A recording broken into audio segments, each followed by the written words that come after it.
যিনি পবিত্র তীর্থ সকলের পাবনকারী।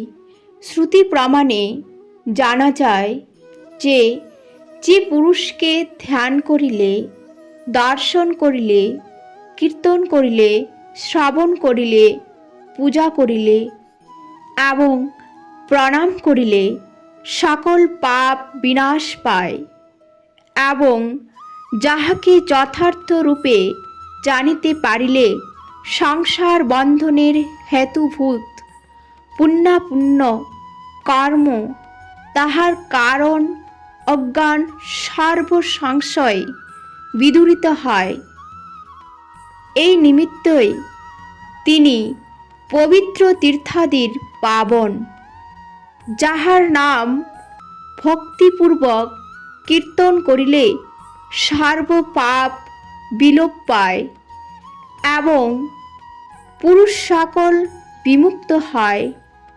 আর যাহাকে ধ্যান করিলে সর্বপ্রকার দুষ্কৃতির প্রায়শ্চিত্ত হইয়া থাকে। সংসার সর্প যাহাকে দংশন করিয়াছে তাহার পক্ষে কৃষ্ণ এই মন্ত্রী মহৌষধি। যিনি সর্বপ্রকার মঙ্গলের মঙ্গলস্বরূপ। শ্রুতিতে লিখিত আছে যে যাহার হৃদয়ে সর্বমঙ্গলময় জনার্দন অবস্থিত আছেন, কোনো কার্যেই তাহার অমঙ্গল নাই। যে ব্যক্তি যোগযুক্ত হইয়া নিত্য সেই নারায়ণকে স্মরণ করে সর্বদা তাহার রক্ষা হইয়া থাকে। যে মানব হরির ধ্যান করে মোক্ষদাতা হরি তাহাকে রূপ, আরোগ্য, অর্থ, ভোগ প্রভৃতি প্রদান করেন। নারায়ণকে চিন্তা করিলে তিনি সমস্ত ক্লেশের হানি করেন। অতএব সকল বিষয় পরিত্যাগ করিয়া অচ্যুতের চিন্তা করিবে। সহস্রবার গঙ্গা স্নান এবং কোটিবার পুষ্কর তীর্থে স্নান করিলে যে সকল পাপ বিনাশ পায়, একবার মাত্র হরিনাম স্মরণ করিলে সেই সকল পাপ বিনাশ পাইয়া থাকে। যে ব্যক্তি মুহূর্তকাল নারায়ণের ধ্যান করেন সেই ব্যক্তি সিদ্ধিলাভ করিতে পারেন। পরন্তু যে ব্যক্তি নারায়ণ পরায়ণ তাহার পক্ষে সিদ্ধির অন্যথা নাই।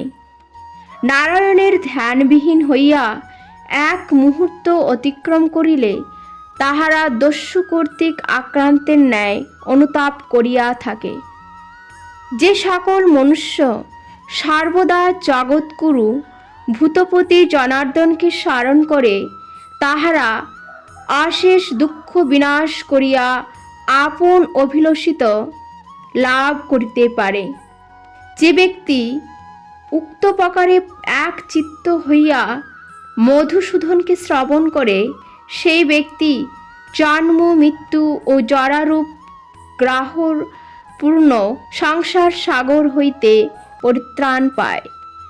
যেমন অগ্নি প্রজ্বলিত হইয়া তৃণরাশি দাহ করে, সেইরূপ জনার্দন যোগীগণের হৃদয়স্থিত হইলে সর্বপ্রকার পাপ বিনাশ করেন। আর সেই পরাৎপর পরম ব্রহ্ম নারায়ণকে জানিতে পারিলে সংসারের মমত্বারূপ হৃদয় গ্রন্থি এবং সর্বপ্রকার সংশয় ছিন্ন হয়, আর তাহার সর্বকর্ম ক্ষয় হয়। এই নিমিত্ত বিষ্ণুকে মঙ্গলের মঙ্গল বলা হয়।